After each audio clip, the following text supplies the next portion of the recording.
दोस्तों, यदि आप बिगिनर हैं तो यह वीडियो आपके लिए रामबाण साबित हो सकता है। देखो दोस्तों, आपने ज़रूर सुना होगा ऑप्शन ट्रेडिंग में रिस्क रिवार्ड सबसे बड़ी रीढ़ की हड्डी होती है।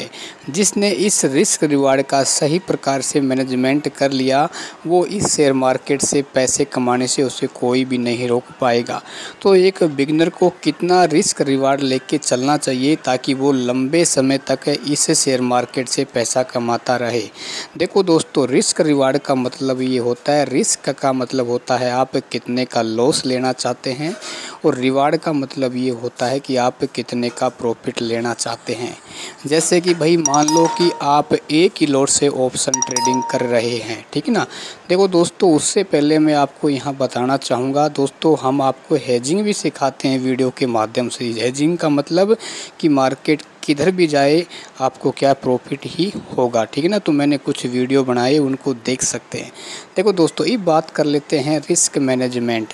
देखो दोस्तों, यदि आप एक ही लॉट से ट्रेडिंग कर रहे हैं ना, तो आप जैसे मान लो कि आप कम से कम 400 रुपये का लॉस लेना चाहते हैं, लेकिन आप ये भी चाहते हैं कि हमें कम से कम इसमें 800 रुपये का प्रॉफिट हो, तो इसका जो रिस्क रिवार्ड है वो 1:2 हो जाएगा, ठीक है ना।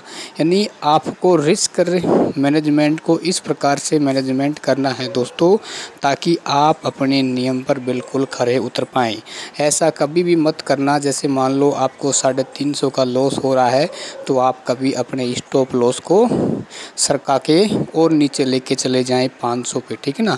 क्योंकि दोस्तों, जो शेयर मार्केट में रिस्क रिवार्ड का पालन करता है, उससे ये शेयर मार्केट पैसा आराम से देता है, ठीक है ना। तो यदि आप बिगिनर हैं तो मेरा ये मानना है कि आपको कम से कम लॉस है, जैसे मैंने आपको बताया है 1:2 का रखना चाहिए, या फिर आप ऐसा भी रख सकते। इस रिस्क रिवार्ड का पालन करते हैं लगातार 10 दिन तक। यदि मान लो उसमें 5 दिन आपको लॉस होता है और 5 दिन आपको प्रॉफिट होता है, तब भी आप प्रॉफिट में रहोगे। जैसे 5 दिन आपको लगातार लॉस होता है और 400 का आप अपना क्या लेते हैं, लॉस लेते हैं, तो 2000 रुपये का आपका लॉस हो जाएगा। लेकिन बाकी जो 5 दिन है, यदि उसमें आप अपना टारगेट 800 रुपये का रखते हैं, तो आपको प्रॉफिट है वो 8 कितना हो जाएगा, 8 पंजू 40, यानी आपको 4000 रुपये का प्रॉफिट हो जाएगा। तो 2000 रुपये का लॉस, 4000 रुपये का तो प्रॉफिट, इन दोनों को माइनस करेंगे तो फिर भी आपको क्या है, 2000 रुपये का प्रॉफिट होगा, ठीक है ना। तो बस यही है कि शेयर मार्केट में आप रिस्क रिवार्ड को समझो, इनके नियम का पालन